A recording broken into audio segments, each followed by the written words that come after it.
So this is where we left off. So we have a basic application here. So we have the user interface, and it says flashcard. We have text area, question, answer, and the next button. So now we are going to proceed. What we do next. So let's go, and we did create a button here. That's a next button, and we added it to our main panel. Okay, so at the bottom here, we are going to create an event listener. So we are going to attach the next button to an event listener, which will take care of responding to the click. So we say next button dot add action listener. Okay, so we say enter. So what we're gonna do, we're gonna say new. We're gonna pass a new object which we haven't created. It's gonna be new next card listener, which we haven't created. We will in a second here. Okay, so we are going to, let's go at the bottom here, and we're going to create next card listener, and we want to say implements because we want to make sure that it implements the action listener. We'll have to implement the unimplemented methods. So click that, say enter. Now we have this action performed, which passes in an action which is attached to the button, and then inside here, that's where we can do whatever we want to the button once clicked. Okay, so very simple. We just created a class which is being added to our next button here. So now we have a way to know what happens if somebody clicks. So now to make sure that things actually work, let's go ahead and say something, say system, let's say button clicked, and save. Let's run this, and we should see here in our console something. Okay, button clicked, button clicked. That's good. So it's working. So the next thing we need to add is a menu bar. So we need to add a menu bar where, let's run this one more time so I can show you. So we need to have some sort of a menu bar that will allow us to click, and then we have this menu drop down where we can select save or new. Okay, so that's the whole idea. Luckily, we do have a menu bar class that we can use with Java Swing. Okay, so we are going to do that right now. So here we can do, say menu bar. Okay, so J menu bar, there it is, say J menu bar. We're gonna call this menu bar, new J menu bar. Okay, and we are going to create a file menu. So the menu bar class allows us to instantiate the menu bar. So we now have to create the file menu bar. Okay, so think of it, the menu bar is just a container that we are asking, hey, we need to create a menu bar. So there is a menu bar, but menu bar as it is, it's just a container that has nothing. So for things to work, we actually need to create a menu, right? So we need to do, say J menu, right? Now it's menu, not menu bar. Okay, menu, because that's gonna go inside of our menu bar. Okay, and we're gonna call this file menu. So to new J menu, and we have to pass. We have to pass in a string, right? File. So this is what it's gonna be shown at the top of our window. It says file, so then we can click, and then there's a drop down. Now, once we've created our menu, now we need to create a menu item. The actual things, when you click on file, then drops down, then we should have the actual menu. Okay. In this case, we're gonna go say J menu item. Okay, we have a hierarchy here. So say file, say new menu item is equal to new J menu item, and we're gonna pass in say new. Okay, and we're going to create another one, J menu item. Okay, this one is going to be save menu item, right? It's going to be the option to save. So we are going to add event listeners, because remember, these are going to be buttons in a way, because if you click file, there's some action needs to happen, and if you have hit new, something has to happen. If you click on save, something also has to happen. So now we are going to attach. So we're going to say new menu item dot add action, new menu item dot add action, and we're going to pass in a new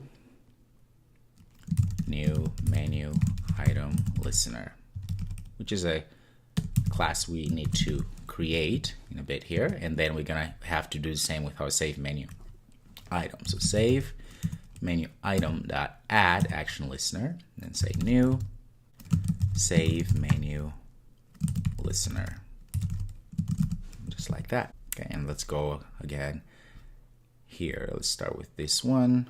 We're gonna create this class at the bottom here. Say class. We're gonna still implements action listener. That way we have the template working for us here. So click in here and add an implemented method. So we have that. I'm gonna do the same for our save menu listener. All right, so nothing really new here.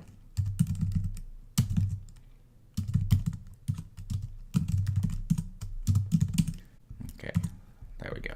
Perfect. Now, you notice something here. So if we save this and run, you'd think, oh, we should see. Well, guess what? We don't see any file menu showing here. I wonder why. You probably guessed it. We always have to add any component that we create, right? So we haven't added it to anything, all of these components, all of this menu bar, file menu, and menu items. So we actually have to add it to our file menu. Because remember, again, it all goes to that hierarchy we were talking about, right? If you look at the whole hierarchy of creating our user interface, we have the frame, and then we have the panels, and anything. So we have that hierarchy, and the same concept still applies here, right? So we created a menu bar. It's just a template, right? There's nothing there. And then we created an item, new menu item, right? Something that we can attach to that menu bar. And then we created another save menu item that we'll need to attach to our menu, our file menu here. Okay, so the first thing we need to do, so we have to add everything to our file menu, because the idea is that when they click on file, then this new and save has to show. So what we do here, we're going to go ahead and say file menu dot add. You notice right away it says it accepts menu items or items of type J menu, which incidentally for us here, it's going to be the file. It's going to be the new, because these are actually JMenu item types. Now let's add new menu item, okay, because we want that to show first. File menu.add. Let's add save menu. Now that we have added our menu items into our file name, remember we still have our menu bar.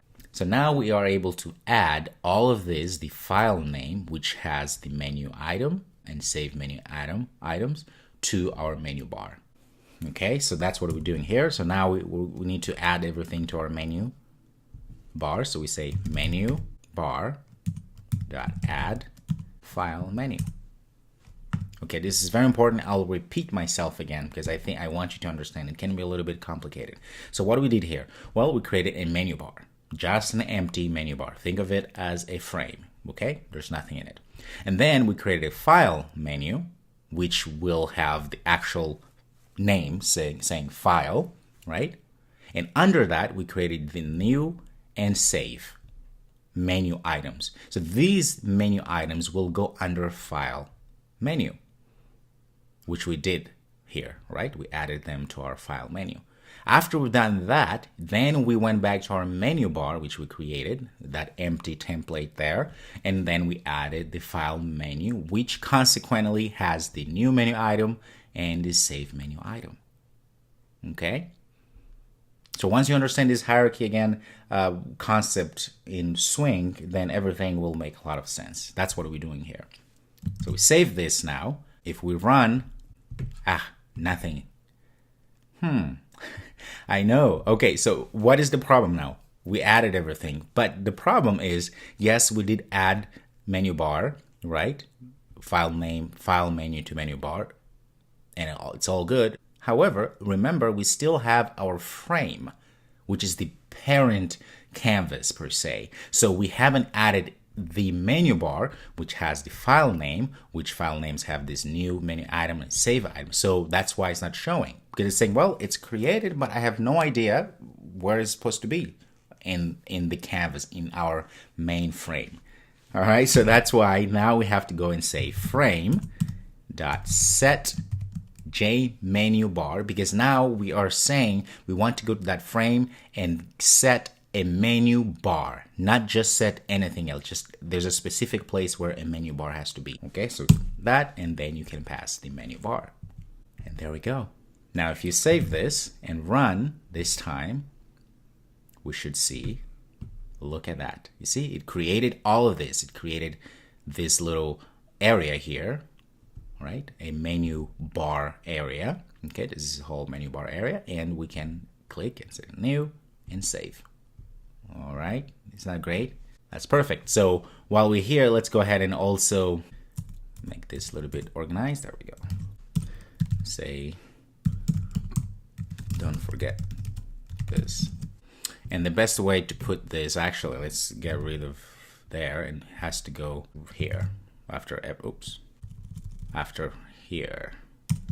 That's logical. It still works, but this is the best way where it should be, because after we've done everything, and then we put the menu bar inside of our frame. Okay. So let's run one more time. Nothing should change, but at least we should have some, we know that in our code we've changed a few things that make sense for us, the programmers. But again, we still have the same thing here. And since we always do this, let's go ahead and add some sort of little print out codes. That way we know exactly that things are working. Let's say system.out print. So this is for new menu clicked. Okay, let's copy that and put it here as well. That way we're not left behind here. This will be save. Okay, so now save.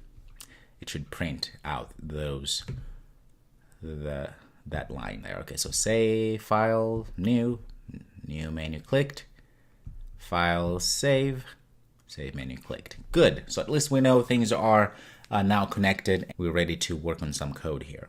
All right, so I'll see you in the next video.